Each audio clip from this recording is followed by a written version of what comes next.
मैं अपनी मम्मी की बहुत शुक्रगुजार हूँ। वे आज भले ही हमारे बीच में नहीं हैं, लेकिन उनकी हिदायतें, उनकी बातें, उनकी सीख हमारे बीच है। उनका आशीर्वाद भी हमारे साथ है। बात उस समय की है जब मेरा बेटा साल भर का था। उसने चलना शुरू किया था। मैं घर के कामों में व्यस्त थी। बेटा अपनी हरकतों से कभी हंसा रहा था तो कभी मैं परेशान हो रही थी। वो अपनी तरफ मेरा ध्यान आकर्षित करने की कोशिश कर रहा था। धीरे धीरे वो बाहर बरामदे में चला गया। इधर मैं धुले कपड़े बॉक्स में रखने लगी। तभी मुझे उसकी कुलबुलाहट सुनाई दी। मुझे लगा वह मुझे बुलाने की कोशिश कर रहा है, लेकिन मैंने उसकी तरफ ध्यान न देकर काम में ध्यान लगा लिया। उसकी आवाज़ें जारी थीं। तभी मेरे मस्तिष्क में मेरी मम्मी की बात पहुंची। बेटा, तुम काम में कितनी भी व्यस्त हो, लेकिन बच्चों को थोड़ी थोड़ी देर बाद देखते रहो। पता नहीं वे किस मुसीबत में फंस जाएं। यह ध्यान आते ही मैं बाहर दौड़ी तो देखा कि बेटा रेलिंग में सिर फंसाए रो रहा है। रेलिंग ऊपर से थोड़ी चौड़ी थी तथा नीचे से संकरी थी। उसने ऊपर से अपना सिर डालकर नीचे आकर गर्दन फंसा ली थी।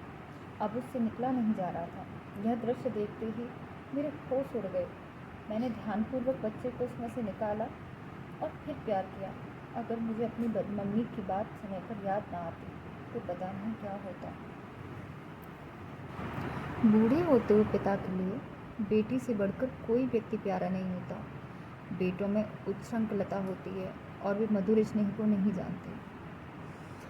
मधुर स्वभाव रखने वाले सबसे ज़्यादा खुश उस समय होते हैं जब दूसरों को भी अपनी खुशियों में शामिल कर लेते हैं। ज़िंदगी कितनी भी छोटी हो, वक्त की बर्बादी से वह और भी छोटी बना दी जाती है। निर्धनता मनुष्य की बुद्धि को भ्रष्ट कर देती है और अत्यंत दुखदायी कोड़े के समान दुख देती है। अधिकांश पुरुष स्त्रियों में वह खोजते हैं जिसका स्वयं उनके चरित्र में अभाव होता है।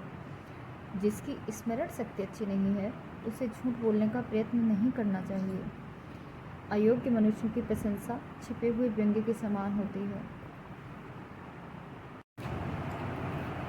मैं अब आपको एक शादी का किस्सा सुनाती हूँ। मेरे मामा जी ने अपने बड़े बेटे की शादी बहुत धूमधाम से की।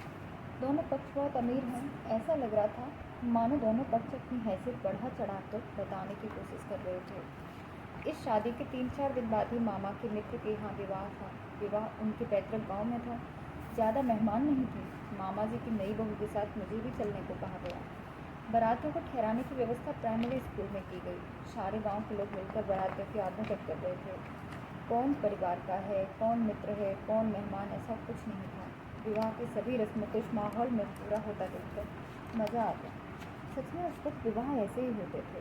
आजकल तो बस जाते हैं, खाना खाकर वापस आ जाते हैं और पता ही नहीं चलता कौन किसका रिश्तेदार है।